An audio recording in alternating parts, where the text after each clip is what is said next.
Hey students, welcome to our world religion session here today. Today we continue our study of the Jehovah's Witness religion. As we draw towards the end of this study, one of the things we've done so far is we've looked at most of the really big issues as it pertains to the Jehovah's Witness religion and worldview. We've looked at their view of Scripture. We've looked at their authority structure and foundation. We've looked at their view of justification. And then a massive topic that we spent a lot of time on was looking at their doctrine of God. Now, we've covered the big stuff. But like most other worldviews and world religions, there's always going to be a few kind of niche topics that are particular to the religion or worldview that we're looking at that need to be considered because they're the sorts of topics that will be brought up regularly in conversations with people from that particular perspective. As we look at Jehovah's Witnesses here today, one of the things we're going to see is that they have a particular unique perspective on the doctrine of hell, the doctrine of final judgment. What happens after the resurrection? Do people go to hell? What does that look like? Is it a place of eternal judgment and punishment?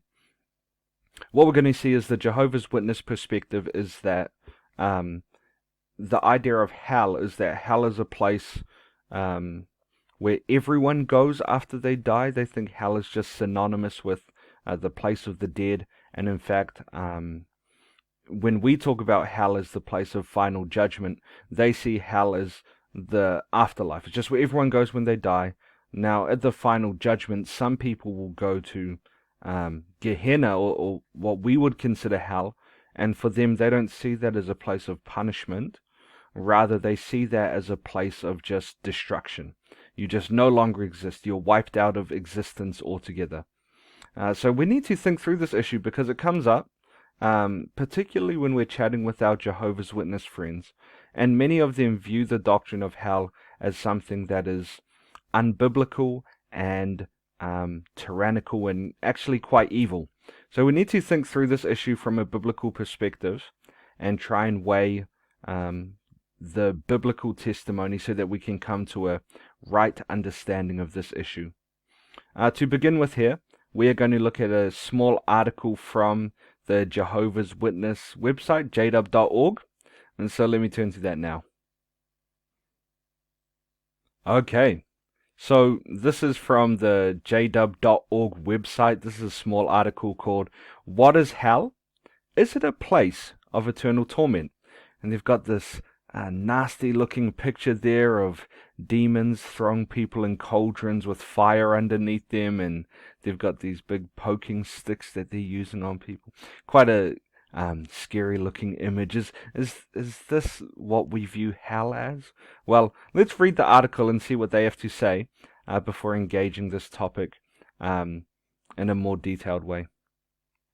So, the Bible's answer according to our Jehovah's Witness friends.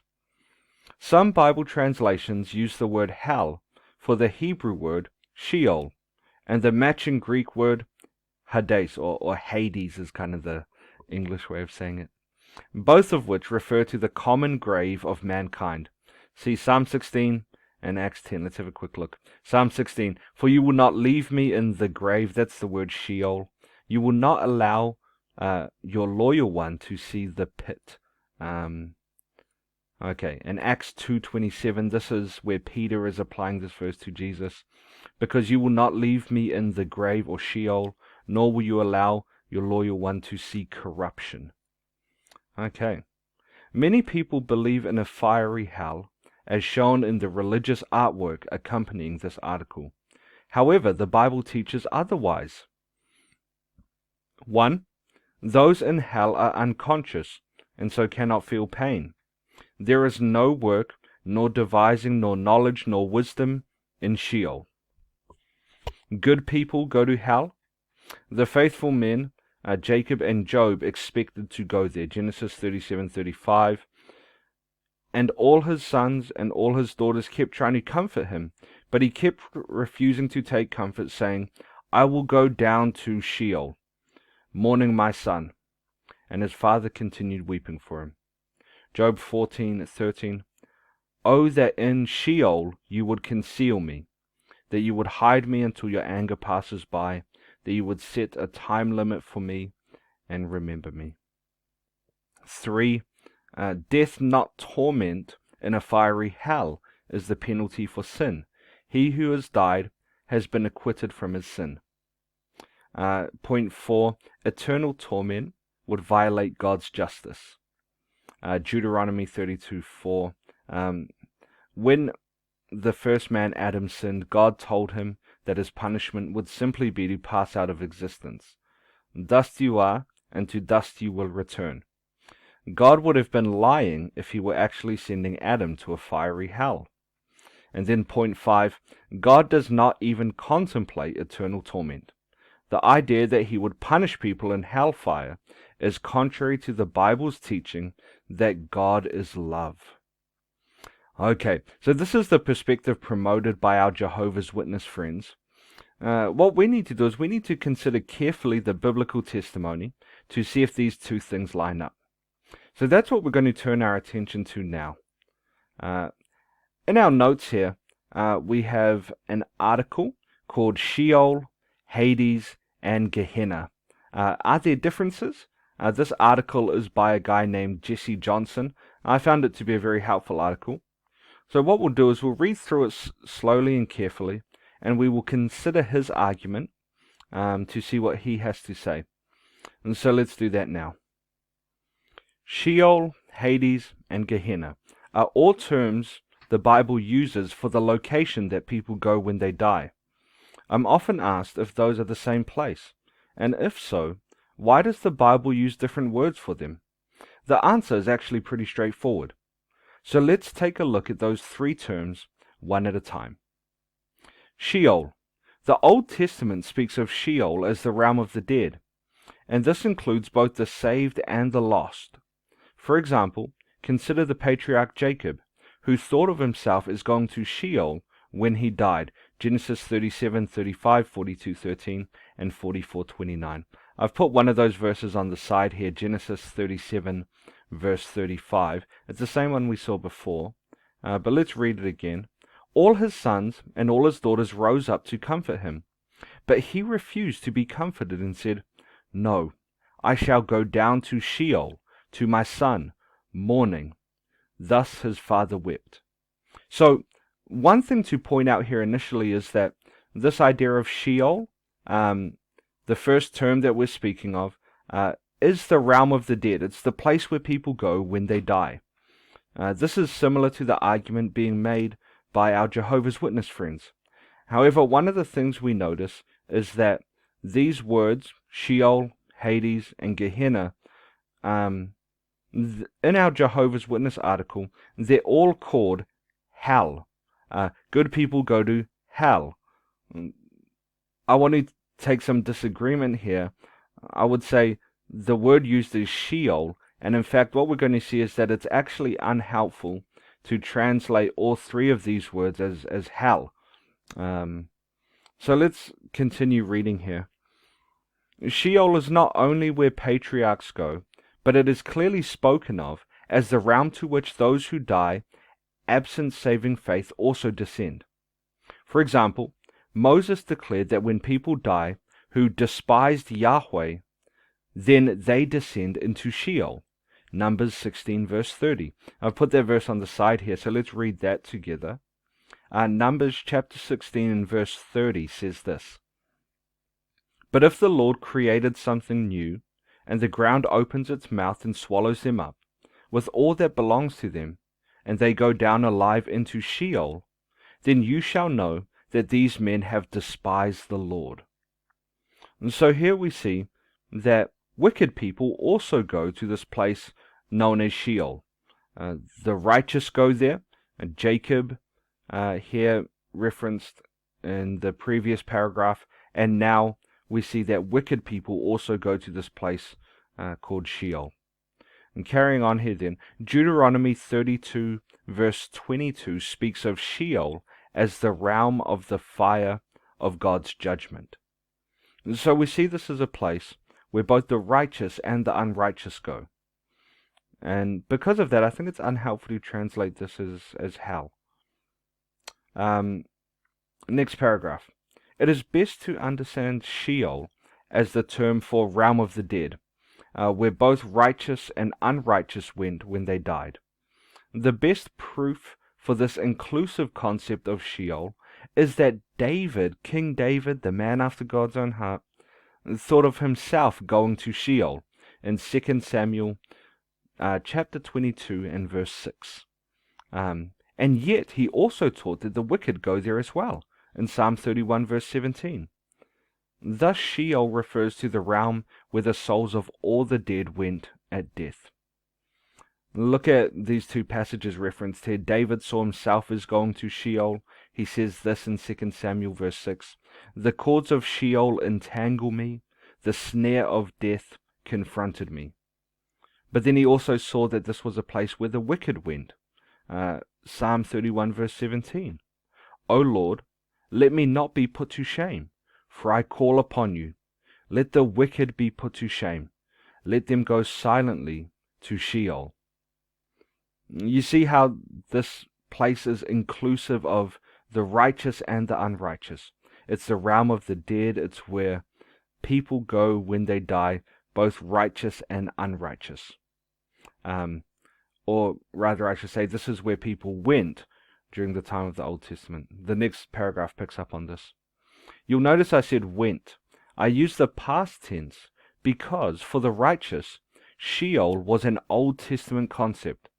Because Jesus is truly human, he experienced death as all humans do. He too descended to Sheol and proclaimed victory over the grave by liberating the souls of the righteous and bringing them to heaven. Thus, when church-age believers die, they do not go to Sheol, but rather to heaven to be with the Lord forever. Acts chapter 2, by the way, talks about Jesus descending to Sheol. One point to make here that might be helpful.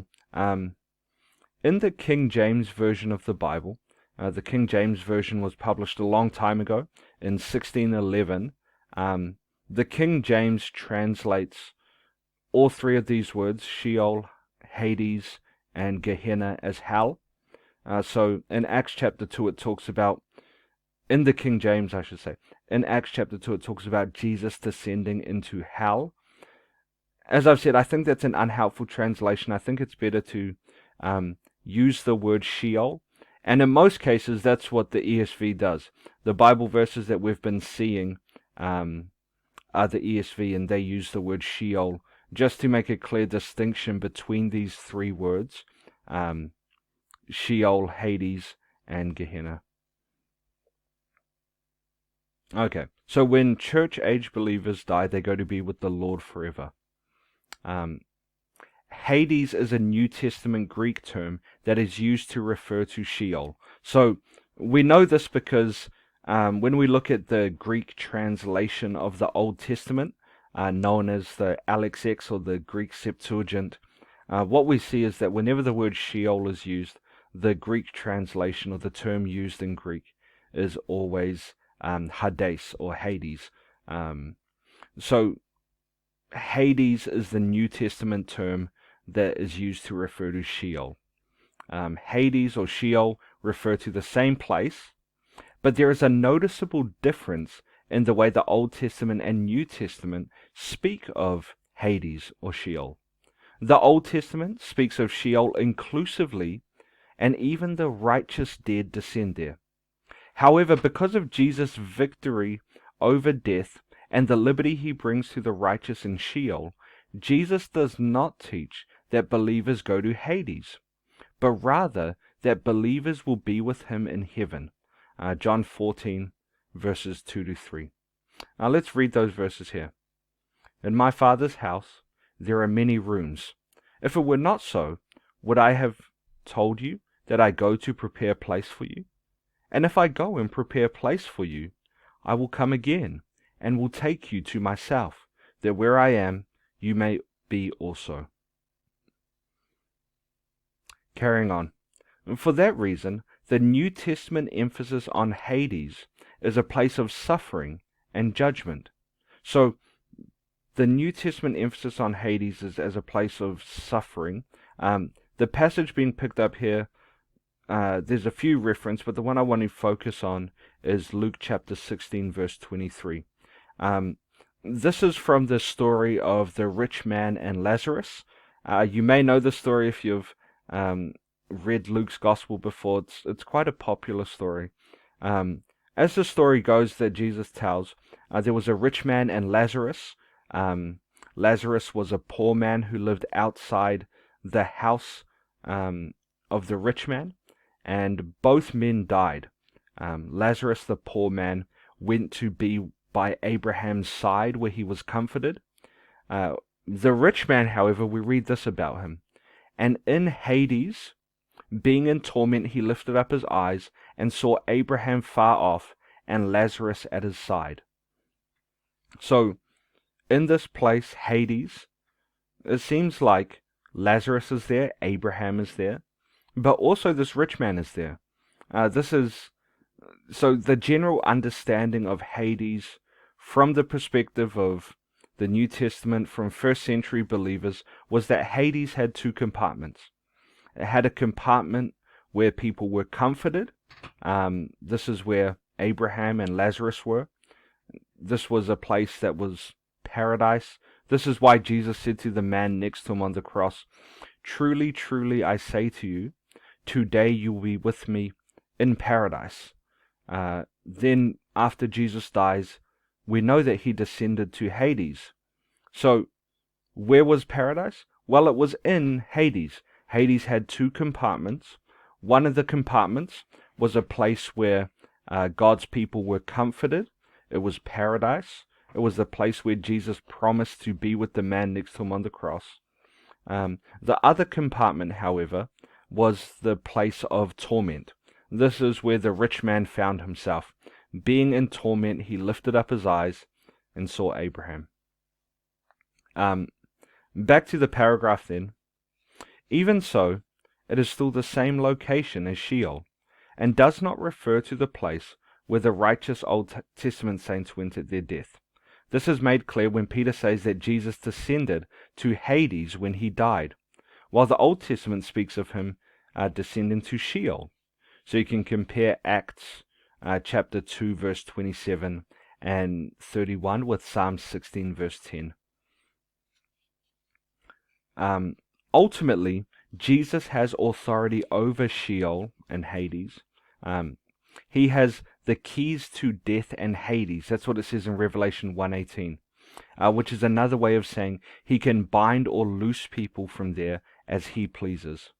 Of course, he frees all the saints there at his resurrection, and then uses his keys again to empty Sheol by casting the damned souls there into the lake of fire. Revelation chapter 20, verses 13 and 14. Helpful verse to read. I'll just drag it over a little bit. And the sea gave up the dead who were in it. Death and Hades gave up the dead who were in them. And they were judged, each one of them, according to what they had done. Then death and Hades were thrown into the lake of fire. This is the second death, the lake of fire. So notice here, what we're seeing is that this place, Hades, is not hell because it's thrown into the lake of fire. The lake of fire is normally what we refer to as hell. It's the final judgment. It's the place of everlasting punishment. So Sheol or Hades cannot be this place because Hades is cast into the lake of fire at the final judgment. So helpful to see that verse and helpful to note it down. Gehenna is the New Testament name for a valley outside of Jerusalem. In the Old Testament, that valley was called the Valley of Hinnom, and it is where the Israelites sacrificed their children to Molech. Number of Bible verses there where you can see that. By the time of Christ, that name was pronounced Gehenna. So the Valley of Hinnom later became known as Gehenna, and it is said to be the place where trash and dead animals were burned. It was perpetually on fire. Thus, Jesus uses it as an image of hell. So when Jesus uses the word Gehenna, it was a place, it was a trash heap known for its evil and child sacrifice. So when Jesus uses the word Gehenna, he's using it as an image to talk about the fiery judgment of God that would come at the end of the age. So just one example verse here, Mark chapter 9 verse 43. If your hand causes you to sin, cut it off. It is better for you to enter life crippled than with two hands to go to hell, or Gehenna, to the unquenchable fire. So that word translated hell in the ESV is not Hades, it is the word Gehenna. So many English translations recognize the place as obviously referring to hell. And thus, if you look in your ESV, you will see it even translated as hell. In fact, James chapter 3 verse 6 uses Gehenna as an obvious idiom for hell. So let's look at James chapter 3 and verse 6. And the tongue is a fire, a world of unrighteousness.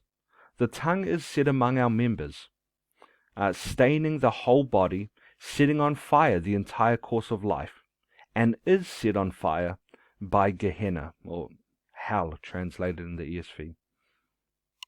So to summarize, in both the Old Testament, both the righteous and the unrighteous went to Sheol, or Hades if you're using the Greek word, which contain realms of suffering for the unrighteousness and rest or worship for the righteous. The New Testament refers to this as Hades. However, when Jesus rose from the grave, he emptied Hades of the righteous, and now when Christians die, they do not go down to Sheol, or to Hades, but up to heaven. Meanwhile, the unrighteous are left in Hades until the final judgment, when they are then resurrected and given new bodies and cast into the fires of hell, or Gehenna, forever. And there's some verses there to think through as well. So, having this biblical perspective, a fuller explanation and understanding of how the Bible uses these three important words, Sheol, Hades, and Gehenna, it helps us to see the errors made by our Jehovah's Witness friends. The problem is they just understand all of this to be talking about hell, and they use that word hell, which is unhelpful, when in fact this is talking about, they're not making clear distinctions between Sheol, Hades, and Gehenna. When we consider the entire sweep of the biblical argument, the biblical testimony, we see that the Bible clearly does distinguish between Hades and Gehenna as two different places. Death and Hades are cast into Gehenna at the final judgment. Now, it's helpful to have this in mind as we enter into conversations with our Jehovah's Witness friends, because often they will bring up issues around hell and judgment as a way of criticizing the Christian faith. And this brings us to some questions to consider now. The first one for you to work through is just a comprehension question based on our study today. But the second question is really helpful for us to consider as we consider the objections raised by our Jehovah's Witness friends. You'll remember in the article that one of the main points made by them is that the doctrine of hell is inconsistent with the love of God. Now, is this true? Is the doctrine of hell inconsistent with the love of God? How could one make an argument for that? Well, the Bible verse referenced was a Bible verse saying God is love, and you could imagine the argument being made like this. God is a God of love, and because he loves, how could he possibly punish people forever? How could he torture people in hell forever if he loves them? If God is a God of love, how can he punish people forever? Or phrased differently, during our lives on earth, we only commit a finite amount of sin. we only commit so much sin against God and against one another. How is it fair to have an eternal punishment meted out for finite sins? Now, this is more of a emotional plea to criticize the Christian faith and to emphasize the love of God at the expense of His justice and righteousness. But how could we respond? Let me give you a few ideas, and then you can write some of them down as an answer to the second question here. Firstly, I think the massive problem with this objection is that it comes from a place of fundamentally misunderstanding some things about God.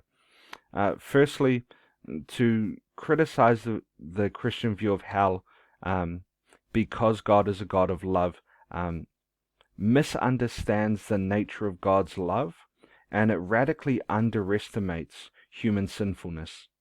One of the things we see as we look at human history, as we look at ourselves and our own hearts, as we look at the Bible's testimony about mankind, one of the things we see again and again is that humans have a massive capacity for evil. And we have a massive capacity for evil because we ourselves are evil. And God being a God of love, because He is a God of love, He must hate what is evil. Because I love people, I hate murder. Because I love babies, I hate abortion. Because I love elderly people, I hate euthanasia. If we say that we have a character of love, but we don't hate certain things, then our statement to be loving is disingenuous. Because we love what is good, we must hate what is evil. Because God is the ultimate expression of love, He also has perfect and holy and righteous hatred for that which is truly evil. So, for those reasons, it's not inconsistent to say that God is a God of love and to believe in the doctrine of hell. Regarding the point about a finite number of sins resulting in eternal punishment, a couple considerations here just to push back on that objection. Firstly, that objection assumes something massive, which I don't think can be proven. It assumes that once people die, they stop sinning. You get that, right? If the argument is we only commit a certain amount of sin and then we die and then we get punished forever for those sins, what that assumption assumes is that when we die, we stop sinning. I'd say we have very good reason to think that assumption is actually false. The Bible teaches that every good gift comes down to us from God. So every good thing we have, every good characteristic, every ounce of genuine and true love that we experience and express, every kindness and goodness that we're able to demonstrate, is actually a work of God's grace in our lives. It's the gift of God towards us, such that if we were left to our own devices, if God allowed us to be as evil as we could be, we would be so wicked that we would be like monsters. But one of the things we need to recognize is that once we enter into judgment, once we pass from this life to the next, all those good gifts that God has given us are taken away from us. And if anything, we have far more reason to believe that after we die, if we are not in Christ and we're not saved, then we will be far more sinful than we are now. In fact, we'll be given over completely to our sinful and selfish desires. Therefore, we will spend eternity rebelling and sinning against God. And that warrants eternal punishment. Secondly, because of the perfect holiness and righteousness of God, and because of His perfect authority, to sin against God is an infinite crime. If you sin against your little brother or your little sister, there's not going to be much consequence. For example, if you pick up a small stone and you fling it at your younger brother or younger sister, there won't be much consequence. I assume the consequence would be worse if you committed the same sin, but committed that sin against your mum or dad. the consequence would probably be worse that time. Again, the consequences would be worse if you committed the same sin against a police officer or against the President of the United States. Each time the consequences are going to be worse and worse dependent on who you sinned against. So, as we consider the biblical doctrine of sin, when we sin, we're primarily sinning against God, who is infinitely above us in every way. So a sin against Him warrants a punishment that is infinitely higher than the sins we commit against one another. So there's a number of thoughts related to the second question, and hopefully that gives you some ideas to think through and some space for coming up with answers. This concludes our session here today. We have one more session on our study of the Jehovah's Witness religion, and I look forward to seeing you then. God bless you. Goodbye.